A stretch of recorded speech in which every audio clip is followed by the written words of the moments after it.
उन्होंने उत्तर प्रदेश में बहुत सारे स्थानों का नाम परिवर्तन कर दिया।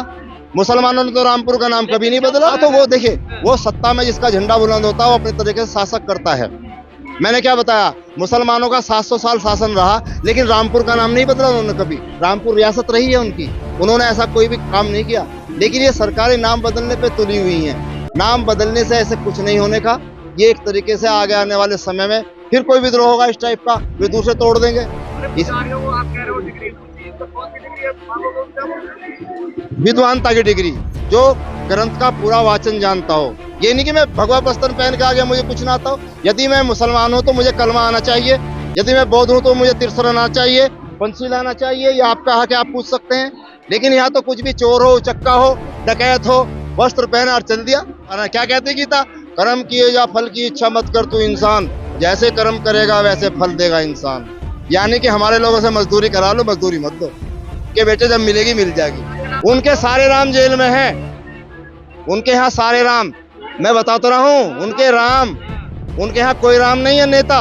किसी का नाम लाल कृष्ण आडवाणी जी है, किसी का नाम नरेंद्र मोदी जी है, किसी का नाम कुछ है। और हमारे यहाँ देखिए, बाबू जगजीवन राम, रामधन, रामविलास पासवान, रामदास अठावले, कांसी राम, सारे राम तो हमारे यहाँ है।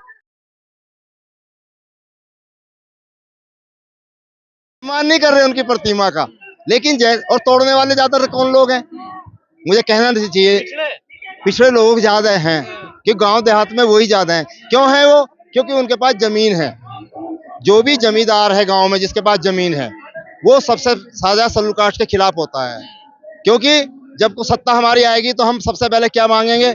हम नौकरी तो मांगे ही मांगेंगे, लेकिन सबसे पहले हम जमीन का पट्टा मांगते हैं। सुनने में आ रहा है कि आरएसएस के किसी नेता के नाम पे होगा संसद भवन का नाम। नहीं, वो देखिए, सरकार उनकी है, सरकार में कर रहे हैं, लेकिन ये तो नहीं कि हम लोग चुप बैठेंगे। वो अपने तरह से अपनी जो भी कहें कर रहे हैं, लेकिन हम लोग तो अपनी डिमांड को उठाएंगे ना। परिवर्तन तो हो सकता है ना। उन्होंने परिवर्तन नहीं किया अभी, ये तो परिवर्तन का दौर है। उन्होंने उत्तर प्रदेश में बहुत सारे स्थानों का नाम परिवर्तन कर दिया। मुसलमानों ने तो रामपुर का नाम कभी नहीं बदला। स्तंभ लगाया गया नए संसद जी जी जी, पूरा हिंदुकरण के तरीके से। हाँ, तो वो देखिए, वो सत्ता में जिसका झंडा बुलंद होता है वो अपने तरीके से शासक करता है। मैंने क्या बताया, मुसलमानों का 700 साल शासन रहा, लेकिन रामपुर का नाम नहीं बदला उन्होंने कभी। रामपुर रियासत रही है उनकी, उन्होंने ऐसा कोई भी काम नहीं किया। लेकिन ये सरकारें नाम बदलने पे तुली हुई हैं। नाम बदलने से ऐसे कुछ नहीं होने का। ये एक तरीके से आगे आने वाले समय में फिर कोई विद्रोह होगा इस टाइप का, वे दूसरे तोड़ देंगे। विद्वानता की डिग्री, जो ग्रंथ का पूरा वाचन जानता हो। ये नहीं कि मैं भगवा वस्त्र पहन के आ गया, मुझे कुछ ना आता हो। यदि मैं मुसलमान हूं तो मुझे कलमा आना चाहिए, यदि मैं बौद्ध हूं तो मुझे त्रिशूल आना चाहिए, पंछी लाना चाहिए। ये आपका हक है, आप पूछ सकते हैं। लेकिन यहाँ तो कुछ भी चोर हो, चक्का हो, डकैत हो, वस्त्र पहना और चल दिया। कोई पूछने वाला ही नहीं है। ब्राह्मण है ना उसका, हाँ, तो यही तो। लेकिन हम इस सिस्टम में चाहते, सिस्टम में आ जाए वो चीज। ब्राह्मण जो होता है ब्रह्मांड का देखिए, ग्रंथ पर किसी का अधिकार नहीं है, कोई कुछ भी पढ़ सकता है। मैं मान लीजिए बुद्धिस्ट हूँ, तो मुझे अधिकार नहीं है कि मैं किसी ग्रंथ को ना पढ़ूं। मैं पढ़ूं सब ग्रंथों को। आप पढ़ रहे हैं, हम तो पढ़ रहे नहीं, विरोध नहीं कर रहे, हम पढ़ रहे हैं। पढ़ने के बाद ही तो विरोध कर रहे हैं। जब हमें पहले पता ही नहीं था क्या लिखा है इसमें, आज हमारे लोगों ने पढ़ा है, बाबा साहब ने पढ़ा है, तभी तो उसके तह तक गए हैं, तभी तो विरोध किया उस चीज का। जब हमें पता ही नहीं था किसी चीज का, तो आज हर चीज को पढ़ा जा रहा है, और पढ़ने के बाद ही उसकी कमी को निकाला जा रहा है। ये सिस्टम में है। बाबा साहब ने सभी ग्रंथों को, मैं समझता हूँ इतने पंडित कोई भी रहे हिंदू धर्म के, उन्होंने ना तो स्मृति पढ़ी, ना निषाद पूरे उपनिषद पढ़े, जितना बाबा साहब डॉक्टर अम्बेडकर ने पढ़ा। बाबा साहब ने, क्यों सता रहे हो आप लोग? सनातन तो कोई चीज है ही नहीं, ये भी गलत है। हर चीज में परिवर्तन हो रहा है, छन छन, चाहे कोई प्रकृति हो, कुछ भी हो, समय परिवर्तन हो। सनातन कोई चीज रह ही नहीं सकती, हर चीज में परिवर्तन है। वो एक नया नाम ले आए, फिर सनातन सनातन सनातन तो कोई चीज रह नहीं सकती। यदि सनातन की बात है तो पहले बैलगाड़ी में चलते थे, पहले बैलगाड़ी में चलते थे लोग, तो बैलगाड़ी में क्यों नहीं चल रहे मोदी जी? अगर सनातन धर्म को ज्यादा आप कर रहे हैं तो बैलगाड़ी में चलो ना, हवाई जहाज में क्यों यात्रा कर रहे हैं आप? ये तो आधुनिक जो पुष्पक विमान उड़ गया हवा से, मिसाइल तो बनी नहीं, लेकिन हवा से मूसा आग जरूर उगल रहे थे राक्षसों को खत्म करने के लिए। तो यहाँ पर कोई ऐसा विज्ञान का वो नहीं है, यहाँ अज्ञान और विज्ञान। देखिए, एक बगल में पुराण और एक में संविधान नहीं चल सकता। यदि कोई कहे इस कंट्री में चाहे कि हम पुराण भी यहाँ लगा लें और संविधान भी लगा लो तो चल नहीं सकता। क्यों नहीं चल केवल सकता? ना, यही तो है, केवल यहाँ पर संविधान ही चलेगा बाबा साहब की बगल में ही। रामचरितमानस को राष्ट्रीय ग्रंथ बना दो। राष्ट्र ग्रंथ मानने का ही नहीं कोई भी, वो माने जाए, वो अपनी चीज को देखे, वो अपने लिए खुद ऑथेंटिक है, माने उसे, वो तो मान ही रहे, वो गीता को मान रहे। गीता में बाउंडेड लोवेर का सबसे ज्यादा उदाहरण क्या कहती है गीता? कर्म किए या फल की इच्छा मत कर तू इंसान, जैसे कर्म करेगा वैसे फल देगा इंसान। यानी कि हमारे लोगों से मजदूरी करा लो, मजदूरी मत दो, के बेटे जब मिलेगी मिल जाएगी। कहाँ मजदूरी कर रहे हो तो आरक्षण ले रहे हो आप? आरक्षण तो सब ले रहे हैं, 10% कर दिया ना गरीबों का, बिना मांगे ही। हमारा जाट समाज, गुजर समाज आरक्षण मांग रहा।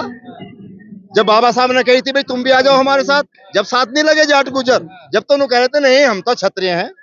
आज वही लोग रेल की पटरी उखाड़ रहे हैं, दिल्ली का पानी रोक रहे हैं, जब नहीं मिल रहा। हम भाई बाबा साहब का इसलिए फक्र है कि 7 समुंदर पार जाके अंग्रेजों से लड़के, यहाँ के लोगों से लड़के हमें आरक्षण व्यवस्था में लाए, इसलिए बाबा साहब का कर्तव्य हम। आरक्षण खत्म होने की बात चल रही है। आरक्षण कौन खत्म कर देगा? कौन खत्म करे? किसमें ताकत है? अभी तो 131 भले ही वो गुलाम हो जो बैठे हैं उनमें से ज्यादातर, अधिकतर, लेकिन जब ये बात आएगी तो कोई भी वोट नहीं करेगा। ये अभी इतना विश्वास है हमें अपने लोगों पर भी पूरा। धीरेन्द्र शास्त्री को जानते हो आप लोग? धीरेन्द्र शास्त्री, हम तो बाबा साहब को जानते हैं, हम कि धीरेन्द्र शास्त्री को, हम किसी को जानने की कोशिश ही नहीं करते। हाँ, कोई बात नहीं, देखिए हमें उनसे पूछने की जरूरत नहीं है, हम यहाँ हैं जो बाबा साहब ने प्रोटेस्ट करने का अधिकार दिया है। हम धीरेन्द्र शास्त्री नहीं जाने, हम तो महामहिम राष्ट्रपति, प्रधानमंत्री जो संवैधानिक पदों पर बैठे हुए उनसे बात करेंगे ना। चमत्कारी बाबा है। चमत्कारी, उनके सारे राम जेल में हैं, उनके यहाँ सारे राम, उनके मैं बता तो रहा हूँ, उनके राम, उनके यहाँ कोई राम नहीं है नेता। किसी का नाम लाल कृष्ण आडवाणी जी है, किसी का नाम नरेंद्र मोदी जी है, किसी का नाम कुछ है, और हमारे यहाँ देखिए बाबू जगजीवन राम, रामधन, रामविलास पासवान, रामदास अठावले, कांसी राम, सारे राम तो हमारे यहाँ है। उनका तो एक भी नहीं है, है नहीं। राम रहीम जेल में नहीं है उनका, आसाराम जेल में नहीं है, वो उनके हैं, वो उनके राम जेल में, हमारे आपका नहीं है। राम रहीम सब जेल में पड़े हैं, सबने धोखाबाजी कर रही है, बच्चों के साथ बलात्कार कर रहे हैं, वहां पे बच्चों के साथ वो कर रहे हैं। हमारे समाज के लोग ने देखिए सबसे ज्यादा जुल्म हमारे समाज पे हो रहा है, फिर भी हम एग्रेसिव नहीं हो रहे, हमला नहीं कर रहे किसी के ऊपर, हमसे ज्यादा बर्दाश्त कौन करेगा? संत कह रहे हैं संविधान बदला जाए जल्दी। ओ साधु संत को क्या, उन्हें तो सड़क पे जाना बेचारों को, उन्हें कुछ क्या करना है, उन्हें कुछ पता ही नहीं क्या करना क्या नहीं करना। हाँ, सांसद बनेंगे, उन्हें पता चल गया ना मंदिर में कुछ नहीं रखा, उन्हें पता मंदिर में कुछ नहीं रखा। जब तो योगी जी ने गोरखनाथ का मंदिर छोड़ के सब विधानसभा में आ गए, उन्हें पता जो कुछ मिल सकता है बाबा साहब के दिए हुए संविधान से ही मिल सकता है। यहाँ पर बैठ के हम अपनी बात को कह सकते हैं। तो फिर मंदिरों पे इतना जोर क्यों है? मंदिरों में हमारे लोग कहाँ जोर दे रहे हैं? हमारे लोग तो जोर नहीं दे रहे। आज हमारे लोगों ने बहुत सी व्यवस्था को नकार दिया है बाबा साहब के अनुसार। आज हम शादी ब्याह में पंडितों को नहीं बुलाते, जयमाला डलती है सीधी, क्योंकि जिसे रहना होगा ऐसे ही रह लेगी। हाँ, 7 फेरे दिवाले 8 दिवाले, जिसे रहना नहीं रहने की नहीं, इसलिए माला डलवाओ सीधे, और जिसे रहना होगा ऐसे रह लेगी। भारतीय संस्कृति के साथ खिलवाड़ कर रहे हैं। भारतीय संस्कृति तो यही तो है। राम की जब शादी हुई थी रामचंद्र जी की, तो माला ही डली थी, वहाँ फेरा न डला था एक भी, और बड़े बड़े विद्वान आए थे वहाँ पे, सबने देखा था उनका भविष्य, लेकिन फिर भी जंगल जाना पड़ा ना, तो कोई किसी का भविष्य तय नहीं कर सकता। और रामचंद्र जी तो वापस आ गए थे वनवास से, लेकिन हमारे सिद्धार्थ गौतम वापस नहीं आए बुद्ध बनने के बाद। उन्होंने कोई सत्ता प्राप्त नहीं करी। यहाँ तो देखिए ये 2 संस्कृति की लड़ाई है, ब्राह्मणवादी और सरमन संस्कृति, इनमें दोनों में युद्ध चल रहा है। और ब्राह्मण संस्कृति सरमन संस्कृति को कम आंकने के लिए गलत मुहावरे बनाती है। कैसे? कि लौट के बुद्धू घर को आए, यानी कि बुद्ध को बुद्धू बता दिया, जबकि यही नहीं था नारा यही नहीं था कि लौट के बुद्धू घर को आए। क्या नारा था? कि ज्ञान बची और लाखों पाए, ज्ञान बची और लाखों पाए, बन के बुद्ध घर को आए। ये मुहावरा था कंट्री के अंदर। इतिहास से खिलवाड़ हुआ है। इतिहास से खिलवाड़। और कहते हैं काला बामन भूरा चमार, ये नारा गांव में, काला बामन भूरा चमार नहीं, नारा ये नहीं था। गरीब ब्राह्मण विद्वान चमार, ये है असली मुहावरा, गरीब ब्राह्मण विद्वान चमार। और ये कहते हैं काला बामन भूरा चमार। अम्बेडकरवादियों ने जीना हराम कर दिया है। अम्बेडकरवादी देखिए, जब उनके अंदर ताकत आती है शिक्षा की, तो वे हर चीज को बड़ी बारीकी से देते हैं। तर्क संगत बात करते हैं, तर्क के आधार पर करते हैं। ये तो मदन मोहन मालवीय जी भी कह रहे थे उस समय कि तुम एक तो छोड़ो, अगर 1000 ब्राह्मण भी आए तो बाबा साहब को हरा नहीं सकते आप। बाबा साहब ने सारी चीजें ग्रंथों को पकड़ रखा है। जब हिंदू कोड बिल बनाया गया था, बाबा साहब का विरोध हो रहा था, तो बाबा साहब विरोध करने वालों को बुलाते थे कि इन्हें बुला के लाइए, भाई आपको बताओ क्या विरोध है। तो बाबा साहब उनकी किताब का पन्ना फाड़ कर देते थे कि ये पढ़ लो जरा। पढ़ा तुमने? कुछ नहीं पढ़ा। तो बाबा साहब ने हर चीज को बहुत बारीकी से पढ़ा है।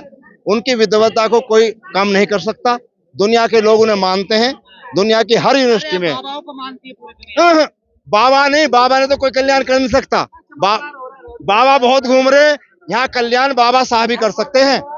बाबा साहब को पता था, जैसे कबीर साहब, रविदास साहब, बाबा साहब, काशीराम साहब, इन्होंने जल कल्याणी किए हैं। और बाबा साहब ने तो कह दिया कि हर व्यक्ति मेरे तक नहीं आ सकता। मैंने डेमोक्रेटिक सिस्टम ऐसा बना दिया है कि हर दफ्तर में तुम्हारी बात कहने के लिए मैंने साहब बैठा दिए हैं। हर ऑफिस में जब जाओगे तो आदमी जाके पूछेगा साहब बैठे या नहीं बैठे। तो बाबा साहब ने हर जगह साहब बैठा दिए। सरकार में, गवर्नमेंट के दफ्तरों में, वहाँ साहब बैठता है और वो जन कल्याण की बात को कहता है। अगर कोई हटके बात करता है तो जेल जाएगा सीधा। जानवर ही अलग अलग सिस्टम के हैं, उनकी बोली अलग, ये सब अलग। किसी भी इंसान को जब तक आपके सामने आया आप बता नहीं सकते कौन कहाँ का है। भाई बकरी हो, गाय हो, कोई भी हो, सबका सिस्टम अलग अलग अपने आप क्या में है। लगता है आप लोग नाम रखवा पाएंगे संसद भवन? देखिए, बाबा साहब के नाम पे? बात नाम का ऐसा नहीं है। नाम के लिए तो हम ये कर रहे हैं कि अब से पहले पुरानी संसद का कोई नाम नहीं था, लेकिन नई संसद जब बन रही है, नया भारत बन रहा है, तो एक विद्वान व्यक्ति जिसके पास 32 डिग्रियां बाबा साहब के पास, देश के बहुत बड़े सर्वोच्च विद्वान व्यक्ति हैं, जिनको सम्मान देने में सरकारें देर कर रही हैं। कांग्रेस ने देर करी, बाबा साहब को समय पर भारत रत्न नहीं दिया, जबकि बाबा साहब को बहुत पहले मिल जाना चाहिए था। लेकिन बहुत बाद में जब बाबा साहब को दिया तो सरकार, आज देख लीजिए कांग्रेस की क्या हालत है।